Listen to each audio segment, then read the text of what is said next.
10 লক্ষ টাকা সুপারি দেওয়া হলে এরকম অভিযোগ ছিলেন নারায়ণ ষড়যন্ত্র বলছে তৃণমূল কর্মীকে মানে দেখো এটা তৃণমূলের লোকরা করেছে। এটার জন্য তোমাকে কালকেও বলেছি, রকেট সায়েন্সের দরকার নাই, স্পেস সায়েন্সের দরকার নাই, কোনো বড় পণ্ডিত হওয়ার দরকার নাই।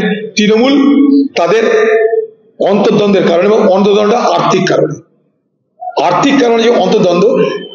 আর দেখুন আর কত লুট হবে, জায়গা ছোট হয়ে আসছে, কত জমিদার প্লাস্টিক না ইলাস্টিক না, জমিতে ইলাস্টিক না বাড়ানো যাবে, জমি লুট করতে করতে কমছে সংখ্যা, পরিমাণ কমছে। এবার একটা টুকরো 1000টা কুত্তা, এক টুকরো মাংস 1000টা কুত্তা লেগে গেছে। তে কুত্তা ওকে কামড়াবে, ও কুত্তা ওকে কামড়াবে, কারণ মাংস টুকরো একটা। দিদি আর কত দেবে? দিদি বলছে তারা জমি যাচ্ছে কেড়ে, জমি যাচ্ছে দখল করে নে। এখন বেচাচ্ছে কিছু নদী, ওখানে মহানদী, এখানে গঙ্গা নদী, এগুলো দখল করা যায়। আর তো জায়গা কোথায় থাকবে জানি না, আগামী দিনে এগুলো দখল করতে নেমে যাবে তৃণমূল। এগুলো মালের ভাগাভাগি নিয়ে মারামারি, কিচ্ছু না। মালের ভাগাভাগিতে মারামারি, সেই মারামারিতে প্রাণ যাচ্ছে, এবং সেই প্রাণ কাটতে টাকা ব্যয় হচ্ছে, সেই টাকা দিয়ে খুনি ভাড়া করা হচ্ছে।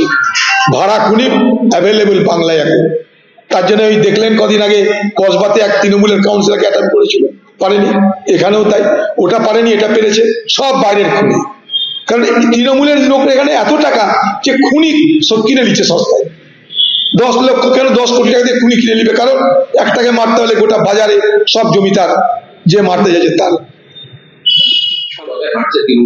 সাম্প্রতিককালে দুই সংখ্যালঘু মন্ত্রী ববি হাকিম সিদ্দিকুল্লাহ বাংলার সংখ্যালঘুদের নিয়ে বারবার বিবৃতি, তাহলে কি কোথাও দলের অন্তরে তৃণমূলের সংখ্যালঘু নেতারা নিজেদের কোণঠাসা বলে মনে করছে? না, এটা বার্গেনিং পাওয়ার চলছে, যে আমাদেরকে দেখো কিন্তু আমরা সংখ্যালঘু, খাতির করো নাহলে আমরা বদল করে দেবো। এটা একটা জুজু দেখাচ্ছে আর কি। মানে সাম্প্রদায়িক রাজনীতি করতে গেলে এটাই হয়।